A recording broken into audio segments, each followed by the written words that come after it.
Welcome to the Gay Buddhist Forum, where teachers from all schools of Buddhism offer their perspectives on the Dharma and its application in modern times, especially for LGBTQI audiences. These talks are offered freely to the world and made possible by appreciative listeners. If you would like to support our efforts to share the Dharma with underserved audiences, please visit gaybuddhist.org.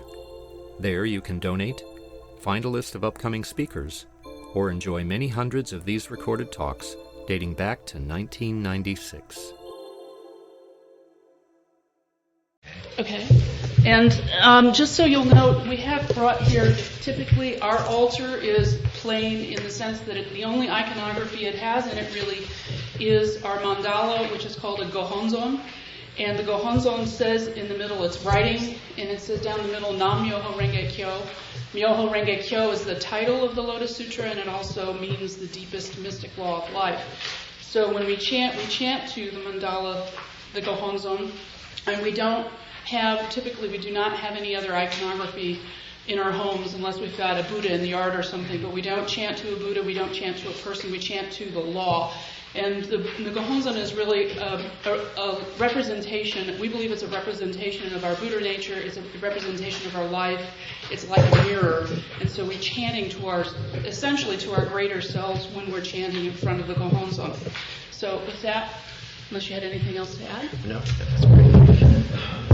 So follow along and see, and then we'll chant a couple of minutes of Nam Myoho Renge Kyo over and over, which is the mantra that we repeat. So it'll be at the normal pace and a little slower, not too much. Yes? Your chant that you're going to do now is one of the handouts? Yes. The paper handout basically gives a little translation of the little book. And so what we're doing from the little book, which is also on the Xerox copy, we're going to be doing pages 1 through 5 of the little book. And it will say on there Part A, for those of you who have just the paper copy.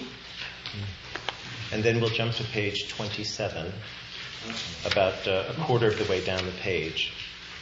And where the writing gets more verse-like. In fact, it is a verse. It is, actually, it is, yeah. And to the end. To the end, which is page 38.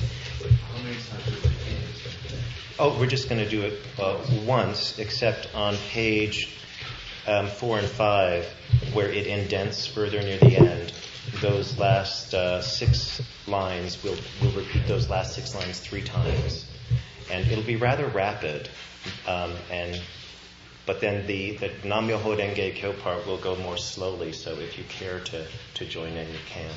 So, but you'll get a kind of a taste or a flavor of what we do.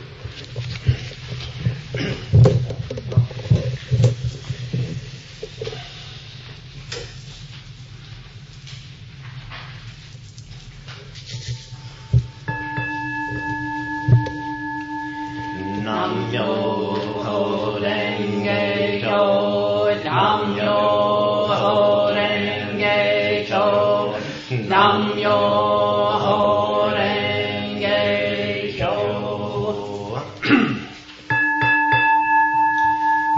Myoho Renge Kyo Ben Pandai Ni Sanju Samaya Jodi Go Shario to Jobuji Jin and Mario Gochi Manan Man Yui Sashamon Yogaji Putajofa Naji Shami Jaga Padano Shingan Nakadama Nakamushu Shaba Ringo Shaba Mario Doho Yum Yo Joji Yo Jofa Manjo Juji Ni Salu Suigi Shosaravishan Nankai Shario to Joju Jobuji Raju Duin and Juju Hio Ko and Gangyo Mushu Obini No Judo Rami Shogatami Jaga Chicken Hanazai Do Sakasharia Tenorai Chicken Kodai Jinam Mario Luke Rikamusho Sanjo Kera Sama Jinya Bosa Joju Isai Miso Sharia Tenorai No Jojo Fun Mario Shosho Ganji Nunaka Shushi Sharia Chichoyo Ganji Miso Bushu Danzuchi Sharia Bushu Bushu Chichoyi Shaga Bushu Dodu Dai Chikeyo Nangeshi Yui Butio Butanai no Guji Joho Jiso Shoi Shoho No Sei So No Sei Sho No Sei Tai No Sei Riki No Sei Sa No Sei Yen No